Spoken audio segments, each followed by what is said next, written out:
What's good, YouTube? It's your boy Vontae the First, back again for another video. Man, this is gonna be a little different video. I'm gonna do videos like this from, this is kind of like one of those things where I'm just recording because of something that I just did, or just talking about something that I really wanted to talk about. I don't know what I would name these in a playlist, but it's going to be anime related for this one in particular. So I just finished watching One Piece, some of Fishman Island arc. I just got done watching the flashback with Fisher Tiger and the Sun Pirates. That shit hit. His death in this video, it's going to be specifically about his death, but of course I'm going to go over a little bit from the flashback itself, not too much, but just a little bit. For one, Fisher Tiger is dope. I love his character design. I love his character in general. He's cool. He's very cool. I like what he stands for. I love it. But that death of his on his deathbed, that hit, man. It had me tearing up. That shit fucking hit, bro. That hit. Cause I'm like, damn, it felt so realistic. Oda is really good at that when it comes to like deaths for characters or just any kind of moment. Like, the thing that really got me with this death, and I think this is probably my favorite death in One Piece overall, and I know that says a lot because we have Whitebeard, Ace, Kuina, Bellemere, Robin's mom, all these other deaths and shit, right, that we've seen in flashbacks and stuff. All these deaths, I know One Piece don't have a ton of them, we already know, but it still has a lot of deaths nonetheless that were really good, done really, really well. But this one I think triumphs all of them because the fact that, like, unlike a lot of those deaths, or most of them, Fisher Tiger didn't have a moment where he truly felt proud of everything that was going on between him, like the fishmen, merfolk, and the humans, He felt so much resentment and frustration and disappointment between like the humans and shit. Like, it's like, it sucks because he literally spent time with this girl that that the Sun Pirates had gotten. She was a slave and all this stuff, and we seen Arlon punched her and then she was trying to clean her blood off the ship. And Fisher Tiger, he threw his gun in the water and was telling them like, hey man, we're gonna fight this battle differently. We're not gonna use weapons against the humans and all this shit. And he showed act of kindness towards her because he even told her that, like, we're not monsters. Like, are you scared of us? He doesn't want her to be scared of him. And he wants her to learn that, fishmen and merfolk, that they're not monsters, that they're not, evil people. And also, not only is he teaching her, she's actually going to be teaching him, because now he gets to see, of a human that's actually being kind. Of course, throughout all of his life, the pain that he has suffered through humans mentally, physically, and emotionally is just unbearable. But this is like one of the final acts of somebody that, that is a human that he can actually learn from, and that he can actually bond with and unite with, to the point where she literally referred to him as Uncle Tiger or Uncle Fisher, when he had brought her back to her home, to her mother. And then, seeing all those people, how they were looking at him, at Fisher Tigers, is crazy. Like, they're still looking at him as a monster. And then even Koala, she was telling her mom and them that, fishmen, they're not monsters, they're not evil people. And she ended up, her mom was telling her, oh, you're not an adult, you don't know nothing about this, that kind of thing. And then as Fisher Tiger was leaving, obviously the Navy pulled up on him, started shooting him. He was still fighting to the end, but he ended up getting, losing so much blood to the point where he was going to die, which, Jinbei and the rest of the boys, they took, well, Arlong and a certain faction, they had ended up taking the Navy ship from them, and then Jinbei came to save Fisher Tiger. They had him on the bed. They were going to do a blood transfusion, but they didn't have the same blood type for Fisher Tiger. They didn't have any, but they did, but they didn't have any of the fishman blood, that, like, any blood type of them that matches his. But they did have human blood that actually had the same type as his, but he refused it. That shit hurt so much. I'm like, damn, this is somebody that really was fighting for some kind of, for both sides to unite and all this. And then when he seen that they were going to kill him, shooting him with these guns, and now he's on his deathbed, he was like, you know what? Fuck that, And the thing that makes it worse is that he knows that his deep hatred is like, it's fucking with him. Like, he could literally just take the blood, but he's so frustrated with himself and with the whole situation that he can't even do it. That shit hurts the most. The fact that he has all this resentment towards humans, but alongside a frustration built on top of that, that's crazy, you know, after all he's been through, you know, over the years. And as he revealed to them that, you know, back going back to when he was talking to Queen Otohime and King Neptune, he said, I saw humans. Back then we didn't know what the hell he was talking about. We didn't have context. But now he revealed to his gang, the Sun Pirates, that, you know, he wasn't actually on an adventure when he left for those several years before. He was actually a slave in Mary Joel. So he was a slave there, and that's why he freed the rest of the slaves, you know, Boa Hancock and all this stuff.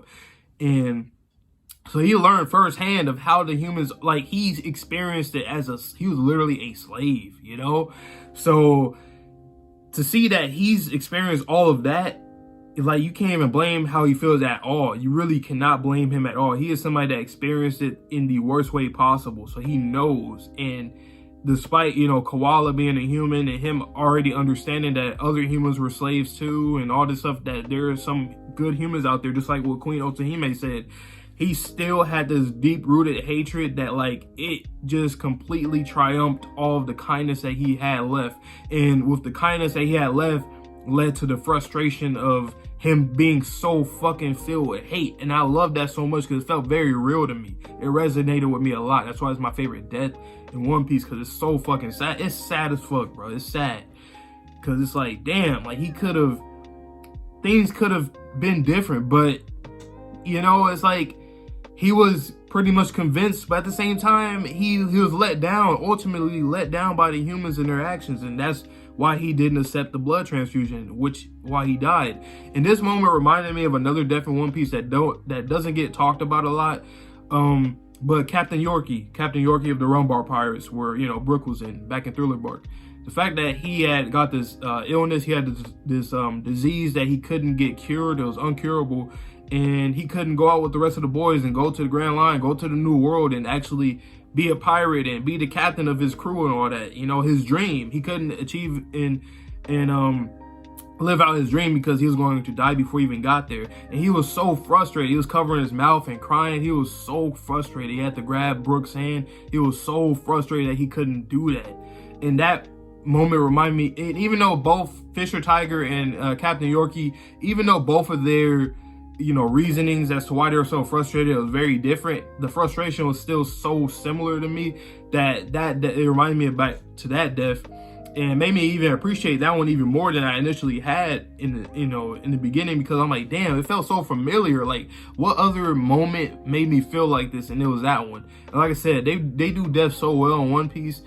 You know, and I already named a few, you know, Bellamere, you know, Robin, her whole people of Ohada and her mother, you know, Ace, Whitebeard, you know, and all these other people, you know, Chopper, the doctor for Chopper, I forgot his name, I'm sorry, I blinked on his name right now, but, you know, all these people that end up passing away, especially in the flashbacks, you know, Kuina, you know, being a young girl, that shit is so sad too, one of the saddest ones for me as well, but, like, that, you know, this one, Fisher Tiger, is the one that really is at the top of the list because it's just so sad that he even feels so disappointed. Like, you can tell he's disappointed in himself as well that he even feels this way.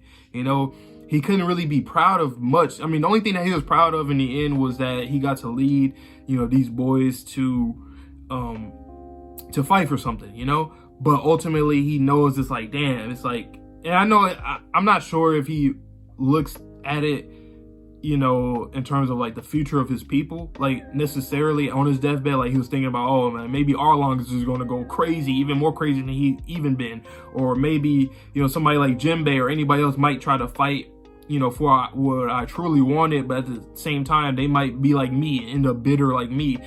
I don't know if he thought too far, but the fact that all these emotions were going to him on his deathbed makes me believe somewhat that he kind of feels that, like, no matter what happens on either side, like, he doesn't want his guys to go too far into it to the point where they feel the same that he's feeling, or get worse to the point where they end up becoming like the humans as well that are killing. So he's in this dilemma that's just it's so fucked up.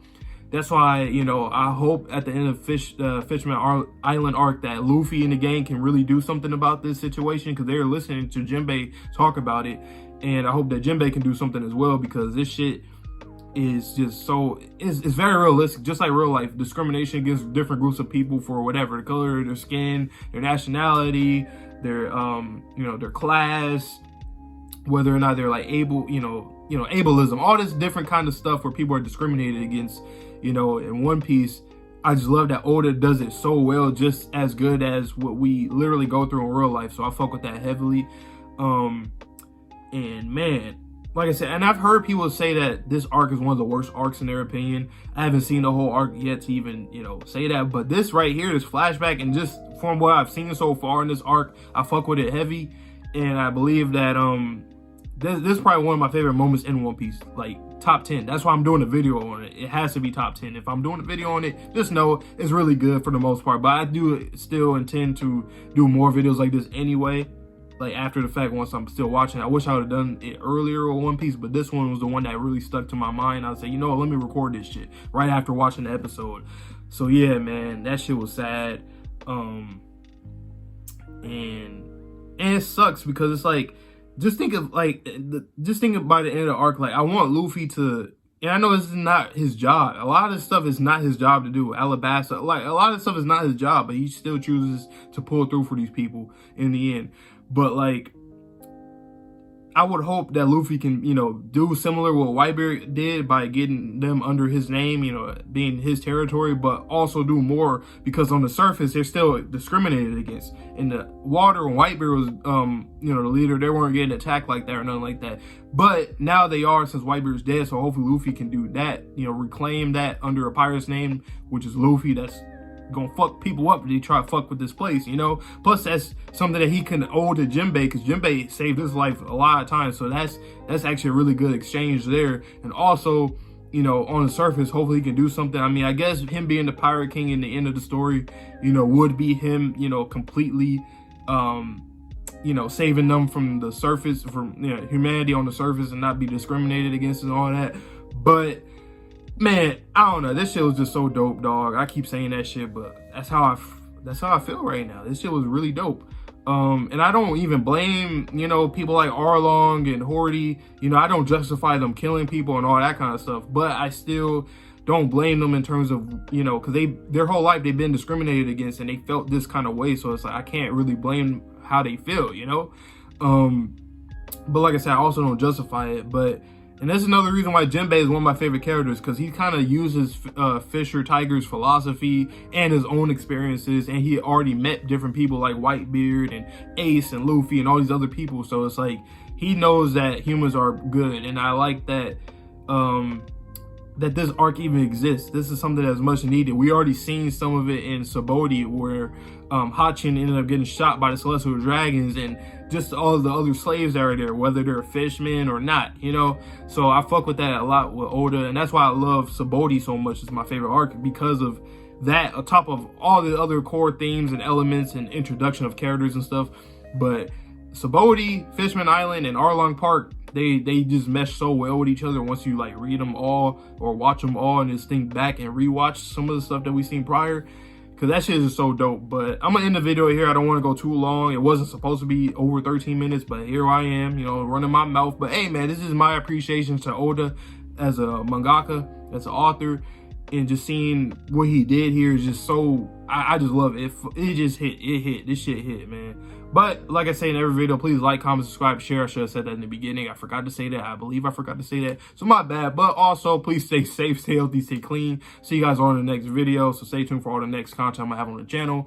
And happy holidays. So see you guys in the next video. And peace.